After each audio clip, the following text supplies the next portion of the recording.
ইরানের মাটিতে হামলা করে যেন নিজের পায়ে নিজেই কুড়াল মারল যুক্তরাষ্ট্র। আহত পাক যেমন শেষ মুহূর্তে ঝাঁপিয়ে পড়ে, তেমনি পাল্টা আঘাতে গর্জে উঠেছে তেহরান। হামলার জবাবে মধ্যপ্রাচ্যে থাকা মার্কিন ঘাঁটিগুলোকে টার্গেট করেছে ইরান। ইতোমধ্যেই ড্রোন ও ক্ষেপণাস্ত্র ছুড়ে সৌদি, কাতার সহ মধ্যপ্রাচ্যের 5 দেশে থাকা মার্কিন ঘাঁটিতে ভয়াবহ হামলা চালানো হয়েছে।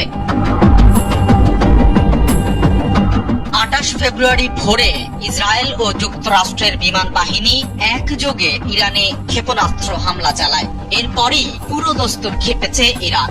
দেশটির সশস্ত্র যোদ্ধাদের দল আইআরজিসি ইতোমধ্যেই ইসরায়েল সহ মধ্যপ্রাচ্যে ছড়িয়ে থাকা মার্কিন সামরিক ঘাঁটিগুলোতে প্রথম দফার ড্রোন ও ক্ষেপণাস্ত্র হামলা শুরু করেছে।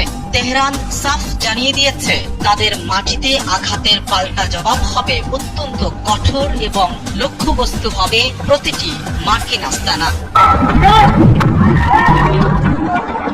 ফরাসি সংবাদ সংস্থা ও ইরানের নিজস্ব গণমাধ্যম বলছে, মধ্যপ্রাচ্যের অন্যতম বৃহৎ মার্কিন ঘাঁটি কাতারের আল উদেইদ, কুয়েতের আল সালেম, সংযুক্ত আরব আমিরাতের আল ধাফরা এবং বাহরাইনে অবস্থিত মার্কিন পঞ্চম নৌবহরকে লক্ষ্য করে ইরান বৃষ্টির মতো মিসাইল ছুড়েছে। এই ঘাঁটিগুলো বছরের পর বছর ধরে ওই অঞ্চলে মার্কিন আধিপত্যের প্রতীক হিসেবে কাজ করে আসছিল, যা এখন ধ্বংসের মুখে।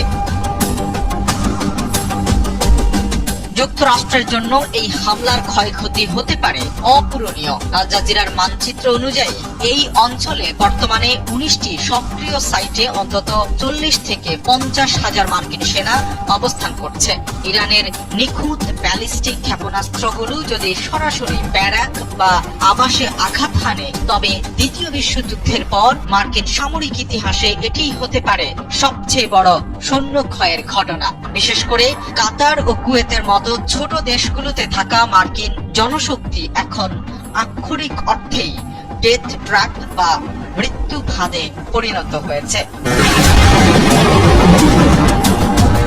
ইরান গর্জে ওঠায় সামরিক সরঞ্জামের দিক থেকে বড় ধরনের ধস নামার সম্ভাবনা রয়েছে যুক্তরাষ্ট্রের। কাতারের আল উদেইদ ঘাঁটি থেকে পুরো মধ্যপ্রাচ্যের বিমান অপারেশন নিয়ন্ত্রণ করা হয়। এখানে হামলা মানে আমেরিকার আকাশ পথের নিয়ন্ত্রণ হারিয়ে ফেলা।